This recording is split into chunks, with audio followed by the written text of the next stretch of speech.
मुझे वो सब देखना है जो इस शहर में होता है। उस रात के बाद हमारा रिश्ता हमेशा के लिए बदल गया। जानिए उस एक हफ्ते का पूरा सच। मेरा नाम आर्यन है। मेरी उम्र 23 वर्ष है। ये बात उन दिनों की है जब मैं इंजीनियरिंग की पढ़ाई मुंबई में कर रहा था। मैं एक छोटे से गांव मोदीपुर का रहने वाला हूं। मेरी परीक्षा समाप्त हो गई थी तो कुछ दिनों की छुट्टी में गांव आया था। गांव में हमारा संयुक्त परिवार है। मेरे परिवार के अलावा मेरे चाचा चाची दादा दादी भी साथ में ही रहते हैं। मेरे चाचा शहर में व्यापार करते थे। रोज आना आना करते थे। उन्होंने बहुत पैसा कमाया था। उनकी शादी को 12 साल हो गए थे, लेकिन अभी तक कोई संतान नहीं थी। चाची की उम्र 30 साल है। वो पास के ही एक गांव की हैं। कम पढ़ी लिखी देहाती हैं, पर बहुत ही खुशमिजाज हैं। जब चाचा सुबह शहर चले जाते थे तो मैं और चाची दिन भर छत पर बैठकर गप्पे लड़ाते थे। चाची का नाम मनी है। सच कहूं तो हमारा रिश्ता दोस्तों जैसा है। वो मेरे सामने बड़े ही सरलता से रहती थीं। वो मुझसे हर तरह की बातें कर लेती थीं। जब भी मुझे अकेली पाती थीं तो मजाक भी कर लेती थीं। मुझे भी अच्छा लगता था उनका साथ। दिन भर हंसी ठिठोली करते रहते थे।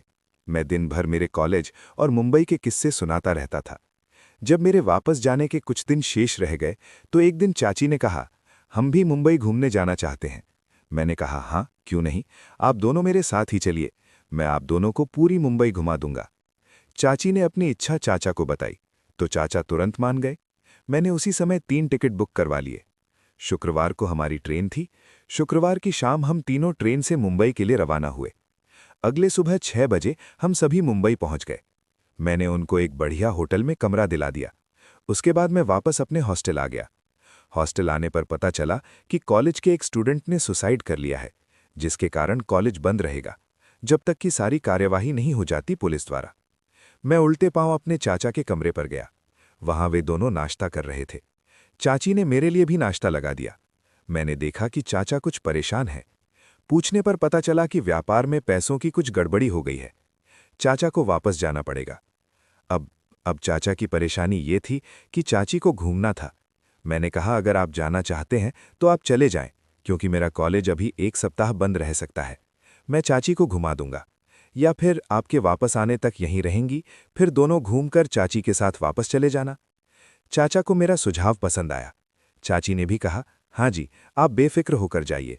तब तक आर्यन मुझे मुंबई की सैर करवा देगा। आपके साथ मैं दोबारा घूमकर वापस आपके साथ चली जाऊंगी। चाचा ने कहा, ठीक है, ऐसा ही करते हैं। लैपटॉप से उसी दिन की फ्लाइट की टिकट बुक की और हम तीनों एयरपोर्ट के लिए निकल पड़े। 1 बजे चाचा की फ्लाइट थी। चाची के साथ वापस आ गए। चाची के साथ पूरी मार्केट घूमे। फिर चाची ने कहा, मैंने कभी मल्टीप्लेक्स में सिनेमा नहीं देखा, आज देखूंगी। मैंने देखा कि कोई नई फिल्म आई थी, इसलिए सारी टिकट बिक चुकी थी।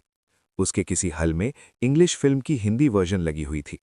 फिल्म 6 सप्ताह से चल रही थी, इसलिए अब उसमें कोई भीड़ नहीं थी। मैंने 2 टिकट सबसे कोने के लिए और हम हॉल के अंदर चले गए। मुझे सबसे ऊपर की कतार वाली सीट मिली। हमारी कतार के पीछे सिर्फ दीवार थी। मैंने जानबूझकर ऐसी सीट मांगी थी। मेरे आगे वाले 4 कतार के बाद कोने पर एक लड़का और लड़की अकेले थे। उस कतार में भी उसके अलावा कोई नहीं था। हॉल में मुश्किल से 150 दर्शक रहे होंगे। चाची दीवार की तरफ बैठी थीं। तुरंत ही फिल्म चालू हो गई। फिल्म शुरू होने के बाद ही चाची ने मुझे इशारा करके कहा, हाय, देखो तो आर्यन, कैसे खुलेआम लड़का लड़की। मैंने कहा, चाची तुम ध्यान मत देना इन सब पर, बस फिल्म एंजॉय करो। चाची ने मेरे कान में धीरे से कहा, हाय राम, जरा देखो तो ये कैसी सिनेमा है। मैंने कहा, चाची ये मुंबई है, यहाँ सब इसी तरह की फिल्में लगती हैं। चुपचाप आराम से ऐसी फिल्मों के मजे लो। गांव में ये सब देखने को नहीं मिलेगा। शायद वो पहली बार किसी इतने बड़े हॉल में फिल्म देख रही थीं। मैंने पूछा, क्यों चाची, पहले कभी देखी है ऐसी फिल्म? चाची, नहीं रे, कभी नहीं देखी। मैंने धीरे धीरे से चाची से पूछा, क्यों चाची, मजा आ रहा है फिल्म देखने में? चाची, मुझे तो बड़ी शर्म आ रही है। मैंने कहा, क्यों, इसमें शर्माना कैसा, फिल्म ही तो है।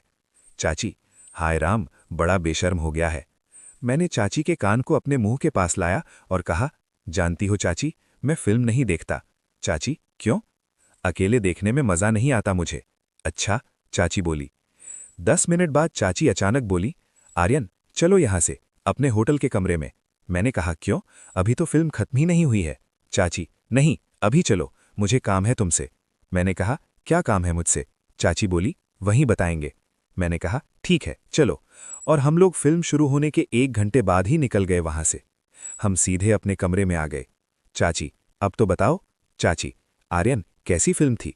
ऐसी फिल्म मैंने कभी नहीं देखी, इसलिए मैंने तुझे वहां से आने को कहा। ओ चाची, यहां ये सब आम है। होगा, पर मेरे लिए नहीं। चल सो जा, कल भी तो घूमना है। मैंने कहा, हाँ, क्यों नहीं। मैं भी एक तरफ ऐसे ही लेट गया। सुबह चाची एकदम फ्रेश थीं और बहुत खुश लग रही थीं। हम दोनों नाश्ता करके निकल पड़े सैर सपाटे पर। शाम को जब रूम पर आए तो मैंने कहा, सच बताना चाची, कैसा लगा? चाची, मानना पड़ेगा, सच में मजा आ गया मुझे तो आज। अब चल कुछ खा पी लें। खा लेंगे, अभी तो पूरी रात बाकी है। मैंने इसे खाना रूम में ही मंगवा लिया। थोड़ी देर में कमरे की घंटी बजी। मैं बाहर आया और खाना मेज पर रखवाकर वेटर को वापस किया। कमरे का दरवाज़ा बंद करके मैंने चाची को आवाज़ दी, तो वो बाथरूम से फ्रेश होकर बाहर आ गईं। उसके बाद हमने कई दिनों तक एंजॉय किया। सुबह चाचा का फ़ोन आया। चाची ने चाचा से बात की। उन्होंने कहा कि काम खत्म हो गया है। फिर चाची से पूछा कि क्या तुम आर्यन के साथ मुंबई घूमी या नहीं। चाची ने मुस्कुराते हुए फ़ोन पर कहा, उसने मुझे सब घुमा दिया है। जब आप आएंगे मैं आपके साथ भी घूमूंगी। तब तक आपका इंतज़ार करती हूँ। फ़ोन रखकर चाची ने कहा, क्यों आर्यन, तब तक मुझे मुंबई की सैर करवाओ ना। मैंने हंसते हुए कहा, चाची के साथ बड़े अच्छे दिन गुजरे। फिर चाचा आए और चाची को ले गए। कई महीने बीत गए। चाची से बात नहीं हो पाई थी। एक दिन मैंने चाची को फ़ोन लगाया। चाची का बहुत लो साउंड आ रहा था। मैंने पूछा, क्या चाची, सब ठीक तो है? चाची ने कहा, कुछ नहीं, मैं प्रेग्नेंट हूं। मैंने कहा, बधाई हो। उन्होंने कहा, तुझे भी। मैं हंस पड़ा, साथ में वो भी। चाचा के एयरपोर्ट से जाते ही जैसे हमारे बीच की सारी झिझक भी उड़ गई थी। अब हमारे पास पूरा एक हफ्ता था और सामने सपनों का शहर मुंबई। वो शाम जब हम मल्टीप्लेक्स से जल्दी निकलकर होटल के कमरे में आए तो माहौल में एक अजीब सी खामोशी और खिंचाव था। जब चाची ने कहा कि उन्हें मुझसे काम है तो कमरे में पहुंचते ही उन्होंने मुंबई की उस फिल्म और वहां के खुलेपन पर चर्चा छेड़ दी। वो घबराई हुई भी थीं और रोमांचित भी। मैंने उन्हें समझाया कि ये शहर गांव से अलग है। यहाँ भावनाओं को जाहिर करने के तरीका अलग है। उस रात हम देर तक जागते रहे, मानो मुंबई की हवाओं ने हमारे बीच के रिश्ते की मर्यादा को एक नई परिभाषा दे दी हो। अगली सुबह जब हम सैर सपाटे पर निकले तो चाची का रूप ही बदला हुआ था। वो अब किसी शरारती दोस्त की तरह मेरे साथ हंस खेल रही थी। हमने गेटवे ऑफ इंडिया से लेकर मरीन ड्राइव तक का सफ़र तय किया। शाम को कमरे में लौटने पर मैंने जब उनसे पूछा कि उन्हें कैसा लगा तो उनकी आंखों की चमक सब कुछ कह रही थी। वेटर जब खाना देकर चला गया और मैंने दरवाज़ा बंद किया तो चाची का वो आत्मविश्वास और उनकी बातें मुझे एक अलग ही दुनिया में ले गईं। अगले कुछ दिनों तक हमने वो सब किया जो शायद गांव की गलियों में नामुमकिन था। बिना किसी डर के बातें, हंसी ठिठोली और एक दूसरे का साथ।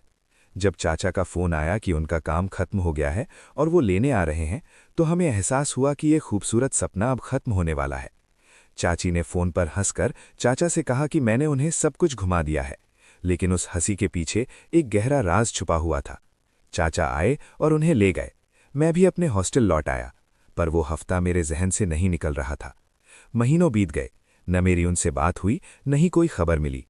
हॉस्टल के कमरे में बैठा मैं अक्सर उन पलों को याद करता था। आखिरकार एक दिन मैंने खुद हिम्मत जुटाकर चाची को फ़ोन लगाया। उनकी आवाज़ सुनकर ही मुझे लगा कि कुछ बदल गया है। जब मैंने उनकी खैरियत पूछी तो उन्होंने जो खबर सुनाई उसने मेरे होश उड़ा दिए। उन्होंने कहा, आर्यन, मैं प्रेग्नेंट हूं। मैंने कहा, बधाई।